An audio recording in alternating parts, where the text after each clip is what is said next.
që prej datës 22 janar gjykatës kushtetuese u deshon rreth 2 javë debat dhe konsultime të brendshme për të marrë një vendim lidhur me masën e pezullimit ndaj zëvendës kryeministres dhe ministres së infrastrukturës Belinda Balluku.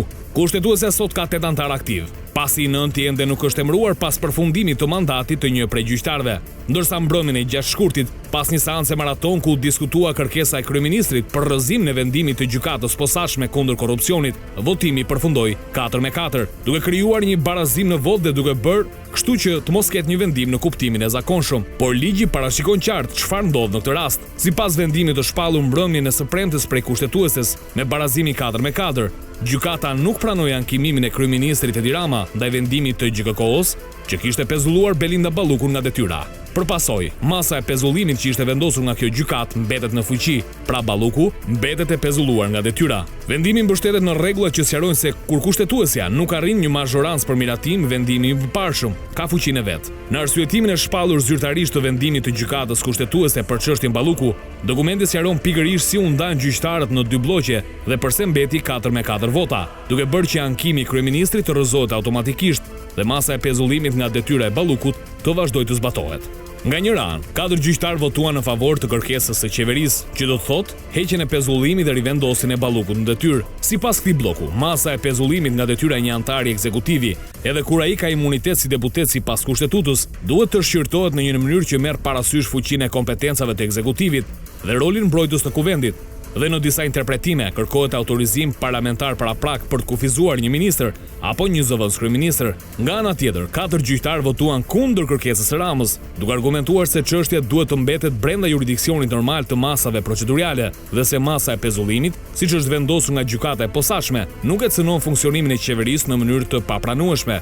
Në arsyetimin e tyre juridik, pala kundër theksoi se imuniteti i ministrit në drejtësi nuk është identik me atë të një deputeti, por në thelb synon të mbrojë funksionimin e institucioneve dhe të mos krijojë precedent të zgjeruar për ndërhyrje të menjëhershme të një gjykate në strukturat ekzekutive, sidomos kur proceset kundër Ballukut janë ende në shqyrtim penal. Këtu është thelbësor parimi kushtetues për shumicën prej 5 votash që ju vendos përfundimisht një çështje në kushtetuese, dhe duke qenë se nuk u arrit kjo shumicë, rezultati juridikisht është një mosvendimarrje me efekt automatik, që në fuqi vendimi fillestar të gjykatës posaçme. Pra edhe pse debatet brenda gjykatës ishin të ashpra dhe të ndara ideologjikisht, rezultati është një reflektim i pikpamjeve të kundërta. Një grup shikon në mënyrë strikte procesin gjyqësor dhe interpretimin e imuniteteve. Tjetri grup sheh nevojën për ndarje të pushteteve dhe një kontroll më të hapur ndaj kompetencave ekzekutive, sidomos kur përfshihet një ministër i lartë dhe imuniteti si deputet.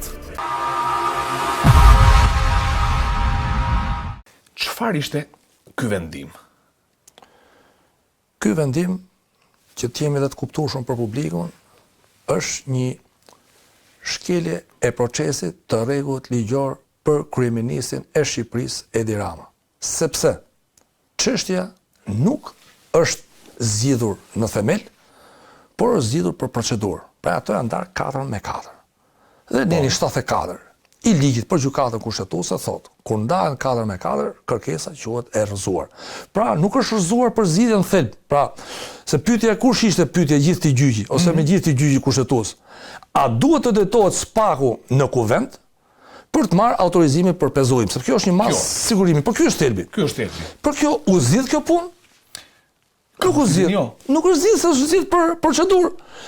Tani, pse themi që zoti Rama është cënuar procesi rregullt ligjor? Kemi një praktikë të gjykatës evropiane të drejtave të njeriut dhe konkretisht është Marini kundër Shqipërisë. Po, është botuar në fletoren zyrtare në vitin 2009. 2007. Në 2000 kam përshtypjen se është 2007, është botuar në fletoren zyrtare dhe është pjesë e rendit të brendshëm juridik. Çka do të thotë që gjykatat nuk mund ta zgjidhin neshin rremi. Pra as ne për procedurë. Duhet të japi kundër Shqipërisë, si ka shkuar në gjykatën evropiane të drejtave të njeriut, ka vajtur pikërisht për këtë, sepse në gjykatën kushtetuese çështja do ri barazim. Ky ka qenë thelbi. Ky është thelbi. Pra pa vendim. Pa vendim. Po mirë, nuk e kishin tani se logjika është e tillë. Duke qenë se kjo është një çështje po themi 20 vjeçare. Çështja Marini kundër Shqipërisë. 20 vjet. Nuk e kanë këtë praktik gjykata kushtetuese, sepse zotëria vajti në gjykatën evropiane të drejtave të njeriut. Nuk e morën parasysh këtë? Apo 4-4 s'kemi çaj bëjmë? Kam ide nuk është faj gjykatës kushtetuese. Sepse gjykata kushtetuese vepron bazën e një ligji. Faj në rastin konkret qëndron tek hartuesit e reformës të cilët janë të paaftë. Strategjia, të lutem regjia, nëse mundemi? Strategji. Ka një strategji, domethënë është strategjia për reformën strategjia e reformës në sistemin e drejtësisë është një vit përpara miratimit. 24 korrik 2015 është projekti. Ka pasur disa objektiva. Atëherë, kalojmë objektivin 5, të lutem nëse mund ta kesh regjia, objektivi 5 i reformës në drejtësi. Sepse Karanja thotë që nuk është garantuar një sistem i drejtë. Kryeministrit atëherë çfarë thot? Rritjen e transparencës së gjykatave, të aksesit personave privat në organet e drejtësisë, të aksesit publiku në seanca gjyqësore, garantimin janë shumë pra garantimin e një procesi gjyqësor të drejtë, po themi. Dhe një nga të marr një vendim. Ore unë vi për gjyq, kemi bashkë një konflikt. Takon o ty o mu. Ktu nesh është rrëmi. Ndërkohë Marini kundër Shqipërisë këtë thot që duhet me një vendim themeli. Pra, qytetarët i drejtohen gjykatës që ta zgjidhin çështën, jo gjykata nuk e zgjidh. Dhe prandaj është çështja e Marinit dhe autorët e reformës dhe duke e pasur të botuar në fletoren zyrtare Marini kundër Shqipërisë, në 74 duhet ta kishin zgjidh. Duhet ishte bërë zgjidhja. Duhet ishte bërë zgjidhja, pse është kjo punë? Po pse flon pra tani? Tashi është çështje 20 vjeçare kjo Karanja, 20 vjet. Atëherë kjo është në 74, kur gjatë votimit, vota ndahen në mënyrë të barabartë, si rasti i Pallukut në kushtetuese, ose në atë mënyrë që asnjë përfundim i çështjes nuk votohet nga shumica e kërkuar, gjykata kushtetuese vendos refuzimin e kërkesës, dhe refuzimi nuk përbën pengesë që kërkuesit paraqes kërkesë, riparaqes. Pra Rama mund shkoj prapë në kushtetuese. Mund shkoj po pasohen e solle, se çështja nuk është zgjidhur. Do rrinë prapë mas 6 muajsh ose mas i viti sa zgjidhet antari tjetër. Prandaj autorët e reformës drejtësi e kanë ditur vendimin Marini kundër Shqipërisë dhe qëllimisht është lënë kjo, sepse janë disa gjëra të çuditshme, Andi. E para është neni 288 për kushtet e procedimit, në kodin e procedurës penale, për deputetin i cili duhet të referonte për ministrin dhe për kryeministrin duhet ishim qartë. Kemi nenin 242. Po të kemi parasysh që është i paqartë. Është rasia numër 2. Rasia numër 3 të reformës drejtësi është debati kushtetues për pagat e gjyqtarëve dhe prokurorëve. Po që do ta diskutojmë në pjesën e dytë. Po jo, janë gjëra të lidhura me njëra mas tjetrës. Dhe kjo është e treta. Pra po thua 3 koincidenca që nuk janë rasti pra këto. Që themi që është pafsi është vendimi i gjykatës kushtetuese është i botuar aty. Si nuk e diti? Marini kundër Shqipërisë, ky nen është në kundërshtim me regjia, sa unë i kam përgatitur të gjitha këto të lutem, nëse mund ta kemi momentin kur thot vendimi i çështjes Marinit, që është i botuar, duhet ta kemi dhe atë. Po, pra këtu kemi të bëjmë me një cënim procesi të rregullt ligjor të kryeministit. Pse? Sepse në këtë rast është kërkues kryeministri i Shqipërisë. Dhe është rasti i dytë me këtë drejtsinë e re, në thojza, që cënohen parimet. Atëherë, vendimi i Gjykatës Evropiane të Drejtave të Njerëzit datë 18 dhjetor 2007, pra i bie 19 vjet. Seksioni 4, çështja Marini kundër Shqipërisë. Dhe çfarë thotë çështja Marini kundër Shqipërisë në mënyrë të përmbledhur, që unë mund të referoj 2 pika, ndoshta për audiencën. Ankuesi drejtohet gjykatës kushtetuese me një kërkesë, por gjykata nuk arrin të marrë një vendim përfundimtar. Kjo çështje Marini, edhe e ngjashme me çështjen e Ramës. Sipas neni 72 të ligjit organik të gjykatës kushtetuese, gjyqtarët nuk mund të abstenojnë, prandaj ndarja e votave nuk mund përdoret si justifikim për ozimin e kërkesës. Pra në realitet gjykata nuk ka dhënë vendim për kërkesën. Nuk është zgjedh pra. Kështu që kjo pamundësi e gjykatës kushtetuese lë ankuesin pa një vendim përfundimtar, duke cënuar të drejtën për një gjykim të drejtë dhe efektiv sipas nenit 6 të Konventës Evropiane për të drejtat e Procesi rregullt ligjor që diskutuam fillim. Pra Edi Ramës i është cënuar procesi rregullt ligjor. Dhe Konventa Evropiane ka përshtypjen Karanja që ndron mbi kushtetutën, ëh? Në bazë të nenit 17 paragrafi 2 të kushtetutës është mbi kushtetutën. Pra neve nëse kemi një drejt kushtetuese dhe konventën, zbatohet konventa në mënyrë të drejtë për drejtë. E kuptoj. Pra Edi Ramës, kryeministri i Shqipërisë, është cënuar një drejt konvencionale, të parashikuar nga neni 6 i Konventës Evropiane të Drejtave të Njerëzit. Çfarë ndodh tani Karanja? Kryeministri, domethënë, sipas logjikës, me shumë të drejtë ju thonin që nuk pati një proces gjyqësor të drejtë, pasi nuk pati vendim për kërkesën e tij. Brenda Shqipërisë kam përshtypjen nuk ka më ku të ankohet Rama, kryeministri. Ku do të rokasi se kushtetuesja është dera finale, e fundit. Po tash kjo, Andi ka i gjë qesharake. I keni pas ligjet vetë atë kur shkon në Strasburg, i keni bën ligjet vetë atë. Po. Strasburg. Po jo, unë se kam pa. lind pyetja kush i ka bërë këto ligje? Janë bërë me qëllim apo pa qëllim? Mu më shqetëson se kjo sjell një përshtellim të pushtetit politik. Pra edhe debatet politike, kjo shkakton dhe pasoja politike. Kjo e para duhet zgjidh, sepse është rasti i dytë që kryeministri i Shqipërisë i është cënuar procesi rregull ligjor. Rasti i parë ka pas një padim me Lulzim Bashën, ish deputetin Lulzim Basha, i cili ka zgjat 7 vjet në shkallë të parë. 7 vjet. Ka shkuar çështja në apel. Ka qenë me drejtsinë e re kjo? Me reformën e re? Po, me reformën e re. Edhe një nga qëllimi i drejtësisë i reformës ka qenë mbarimi i çështës brenda një shpejtësie. Pra 7 vjet në shkallë të parë. Pra afati, këtu është cënuar, domethënë, aksesin në drejtësi, që ti i drejtohesh drejtësisë dhe nuk realizon. Sepse unë për çfarë vin në gjykat, unë dat ju 4/4, orë mu më zgjidh hadhen. Është cënuar kompetenca e kryeministit apo jo? Se kjo është ajo zgjidhja. Është cënuar apo jo? Se këtu jemi sipar një që këta ndar 4/4. Po. Jemi një ndeshje futbolli. Po, është si ndeshje finale. Tani do duhet të shkojmë me penallti. Ka dal 4/4. Po. U shtyn shtesat. Po. Tash i penalltit. Kush është penalltia këtu? Do të ishte parashikuar një zgjidhje.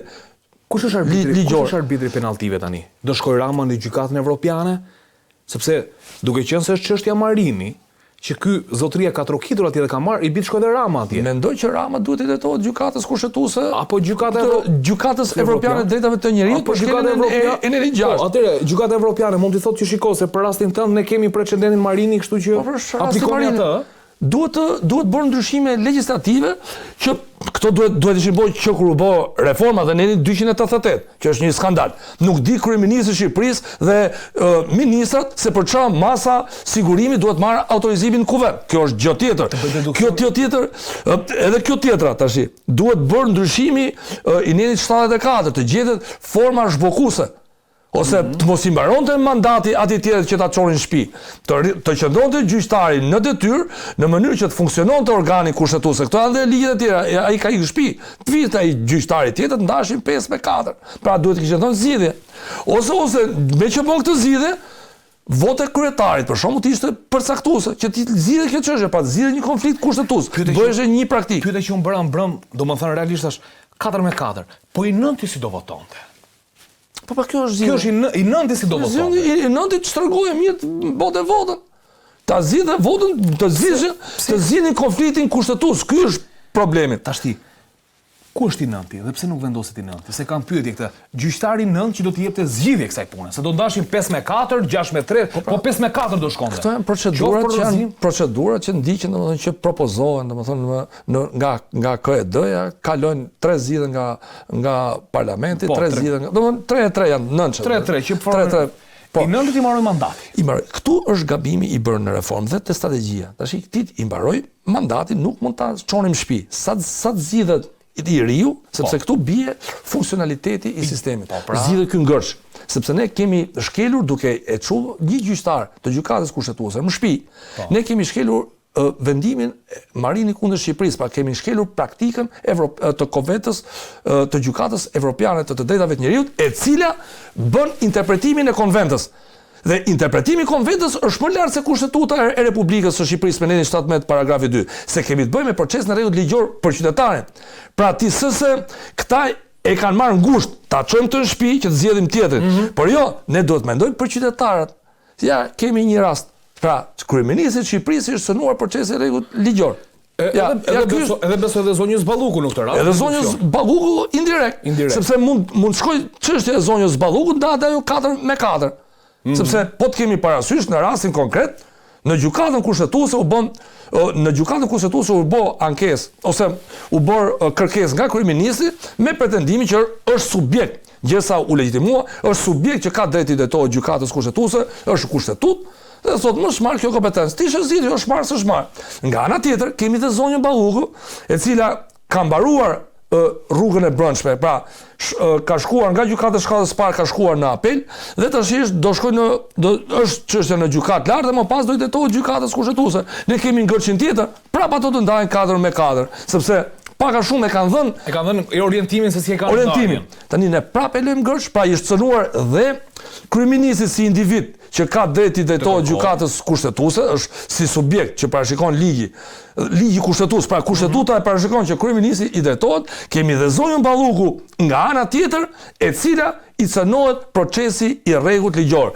Dhe këto gabime të lind dyshimi duke llogaritur. Më thua ka grup puçist këtu tash që nga fillimi i reformës të drejtësisë që i bën këto nene kështu sepse realisht vendimi ka qenë aty tani se nuk është. Ja, boton. Duke ditur këtë, si mund ta bësh nenin 74 ku diunë me radh të arsyetuar në atë lloj forme? Dhe ka diçka te ande.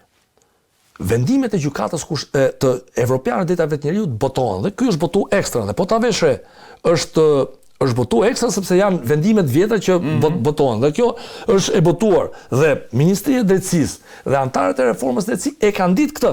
Po sepse është 7 vjet përpara miratimit të reformës së drejtësisë kjo që është. Dhe qëllimi i reformës së drejtësisë këtë ka qenë me njoh vendimet e Strasburgut. Atëherë ti pse e ke bokët?